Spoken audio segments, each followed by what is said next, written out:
Geeta Mohan joining me on the broadcast with more details on this. Geeta, very good morning to you. Today, what we are seeing in Iran at this given point of time is rather concerning. The situation reminds us of 1978 and 1979, the period when the Iranian Revolution had taken place. Are we looking at a pattern that resembles the same given the economic crisis in the country? That's true, but the only difference over here is that the United States of America and the immense sanctions on Iran are the main reason why we're looking at an economic collapse of Iran. The inflation actually is hitting 40% and more, which has made life really difficult for the people of Iran.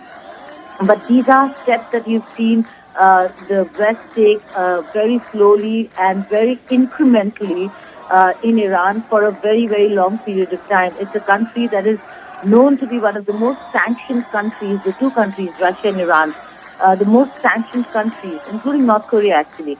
And therefore, life was difficult, but post the Israel-Gaza war, it has become more difficult because of the position that Iran has taken supporting the people of Palestine, and therefore there is an unrest now that's brewing within Iran due to inflation, due to what they see as the life that has become very difficult for them. And yes, there's unrest and protests against rising inflation in many parts of Iran, and which really threatens the regime in Iran. The government is looking at and staring at a situation that could go out of control anytime. So at this given point of time, would you say the protests that are gripping the streets of Iran might actually lead to a regime change? Is it that severe?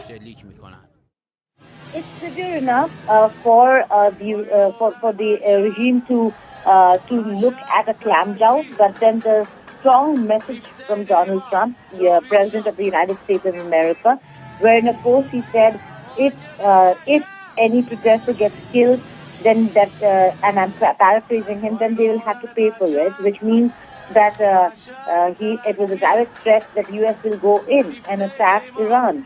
So yes, they are staring at the options, the limited options that they have, whether to look at a clampdown or not. Because should they do that, then there will be wrath from Washington D.C.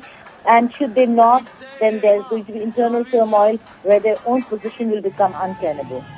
So Geeta, it's a catch-22 situation that Iran is gripped in at this given point of time. But let's also speak of the economic crisis that the country has been enduring for the last couple of years, and especially sanctions also coming in and adding to the woes of this economic crisis from countries like the US itself has not helped the situation in the recent times.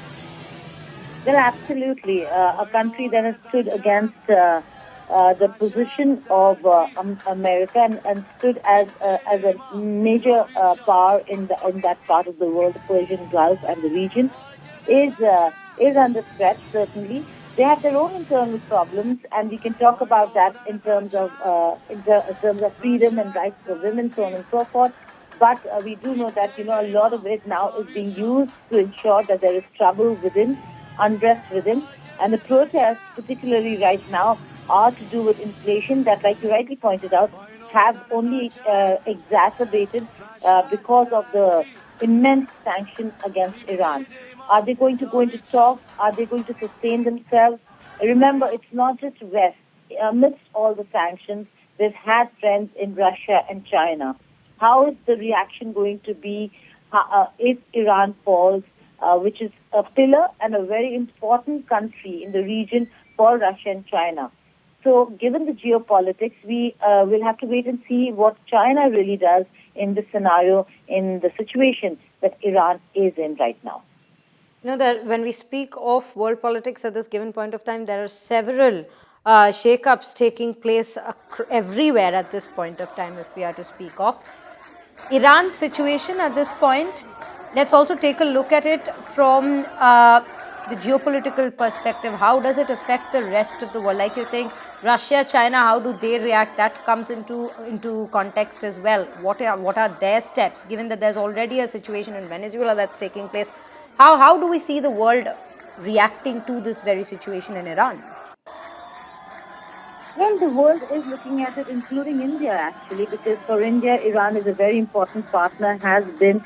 The Chabahar port that India is heavily invested in is going to be a huge loss should there be any change, so to speak, in terms of how Iran is right now. So, a very important country, keeping in mind Afghanistan and Pakistan.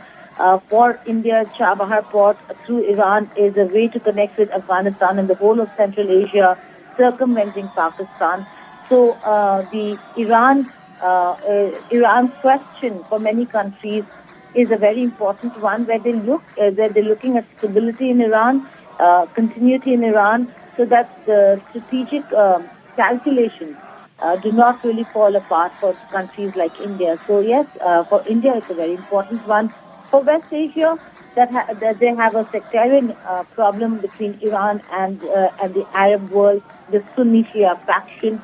The fact that Iran, a Shia country, stood by Palestine more than the Arab world has come under question too. Iran has been a constant threat for Israel. America will do whatever it takes to secure Israel and ensure security for Israel. And Iran over there does not add up.